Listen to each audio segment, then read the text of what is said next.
You're watching the Luca Rosano Show. Here's your host, Luca Rosano. Welcome back to another edition of the Luca Rosano Show, presented by Dave and Buster's Vaughn. Go check out Dave and Buster's Vaughn today and let them know that Luca Rosano sent you. Before we get into today's show, I do want to make note of a programming change on this channel. As many of you are aware, I normally would have done a Raps report after yesterday's game. However, moving forward, I will now be doing a different segment after Raptors games called LR Live, where you'll have a chance to call in and voice your opinion about the game. I did a live stream yesterday, and following the live stream, I did a live post-game call-in show, and it went well. A lot of you called in, a lot of you had a lot of interesting things to say. So again, from here on out, I will be doing LR Live post-game shows instead of Raps reports. As far as this show goes, the Luca Rosano Show, as you know, I've had some very big guests on this show in the past. This will now become my staple show and my staple podcast where I will talk about key Raptors storylines, NBA storylines, and other things in the world of sports.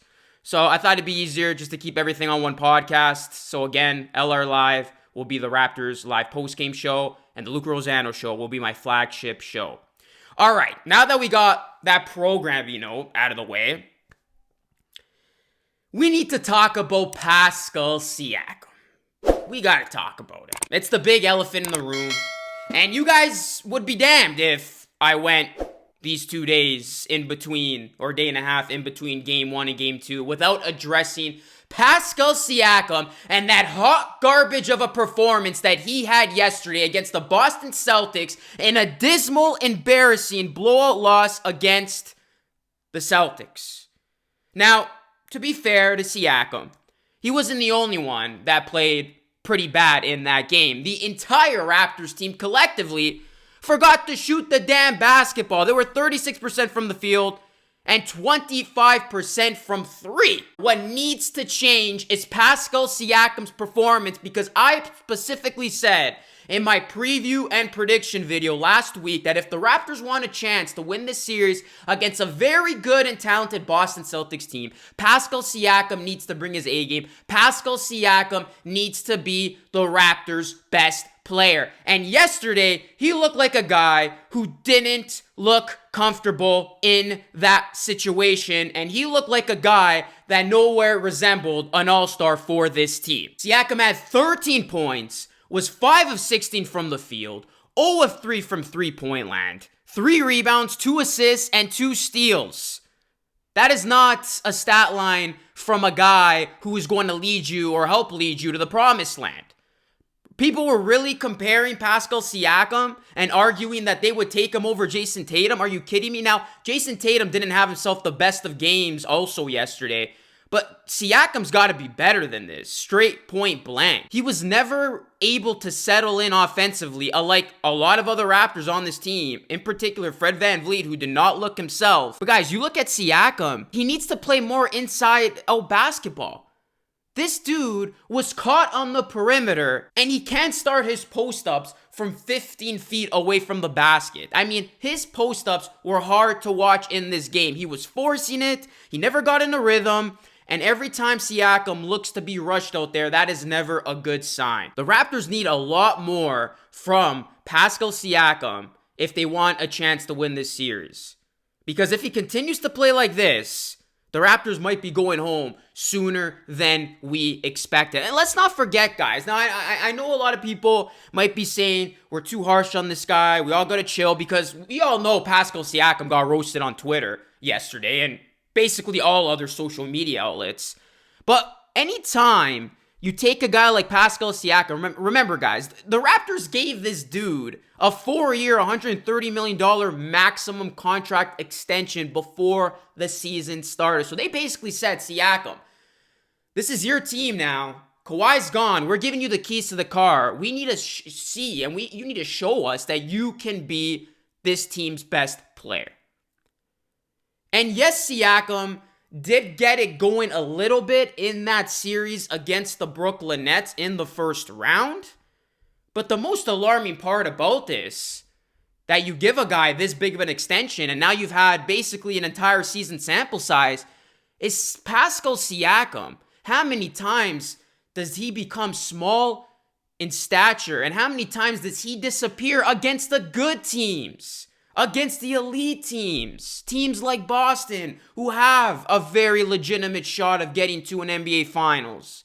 I don't care how Pascal Siakam fares against the teams we're supposed to beat, because we know he's going to get his. You know, he had big stat lines against the Grizzlies and, again, the Brooklyn Nets. But if Pascal Siakam isn't going to play elite level basketball against stiff competition, then this Raptors team has a serious problem. I'm not expecting Pascal Siakam to be a superstar.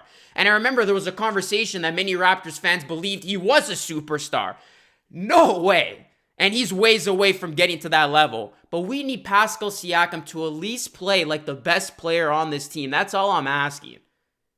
He needs to take command of the situation, and he's got to be the guy now going into game 2. I want Pascal Siakam to come out with a different energy. I want Pascal Siakam to try to lift up his guys.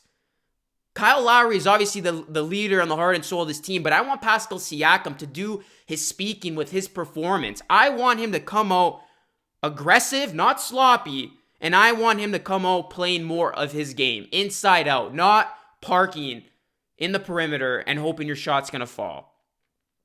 So game 2 is going to be very, very interesting and very crucial for this Raptors team. I hate to say it, but it's the truth. Game 2 is a must-win situation for the Raptors. If the Raptors lose game 2, I believe the series is over. Now, many of you might be thinking, Luca, the Raptors overcame an 0-2 series deficit last year in the conference finals against the Bucks. But there are a couple of differences this year, guys, this season, this bubble season, if you will. Number one, we don't have that superstar like a Kawhi Leonard who can seemingly take over a series. And secondly, there's no fans. There's no home court advantage to get behind. There's none of that. You go down 0-2 in these circumstances, playing in an empty gym against a very good Celtics team that they were at one point laughing on the sideline. They were having a good time. They were doing windmill dunks on the damn court. If the Raptors go down 0-2, they may be going home very, very soon.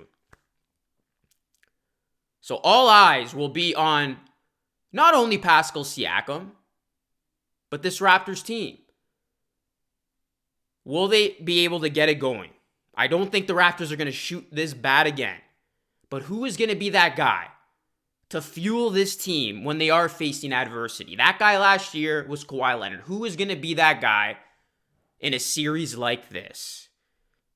I want that guy to be Pascal Siakam because we set him up to be the face of this franchise. And if he cannot deliver the rest of the way for the series, that will say a lot. And Masai Ujiri will have an interesting case on his hands. So we will see how it all breaks down. But I wanted to talk about Pascal Siakam. Now I want to hear from you, the people. You, of course, Rosano Nation. Let me know down below, what have been your thoughts about Pascal Siakam? Do you think he'll get it going? Or do you think this is the beginning of the end for him and this Raptors team as it pertains to these playoffs? Hit me up in the comment section down below. Please drop a like on this video. Subscribe to the channel if you are new. We're on the road to 15K. Hit those post notifications. And again, if you want to call in on my live post-game show, you will have an opportunity tomorrow night. I'll be doing a live stream of the game. And then following the game, I will be doing a live post-game show so you can call in and voice your opinion fresh after the game is over. Keep connected with me on social media, guys. Anytime you want to talk basketball, talk about the Raptors, this situation more in detail or anything, you can hit me up in the DMs. That is at Luca Rosano, Luca Rosano3 on Twitter, and Luca.Rosano on TikTok. Go and follow my social media handles if you aren't already. And lastly, guys, consider becoming a channel member today. I currently got 2 packages available. I got a starter package, and I got an all-star package. Yes, a little more fancy names than before, and you will receive great custom perks. loyalty badges for the live streams, and you will also get some shout outs in this show, the Luca Rosano show. So you definitely don't want to miss out on becoming a channel member today. Definitely hit that join button if you do want to support this channel. I've also linked to some pretty dope products down below if you want to get a Raptors hat or a Raptors championship ring. You can do so by hitting the links down below. You can find the Luca Rosano show anywhere you get your podcast. That is SoundCloud, Spotify, and Apple iTunes. And of course, the flagship for the show will be here on YouTube. If you are listening to this on any one of the audio streaming platforms, please leave me a nice 5-star review. It would be greatly appreciated. This is Luca Rosano signing off from the Luca Rosano show. It's put up or shut up time for the defending champs. We'll see how it all goes down. Till next time, be great and stay blessed. Peace.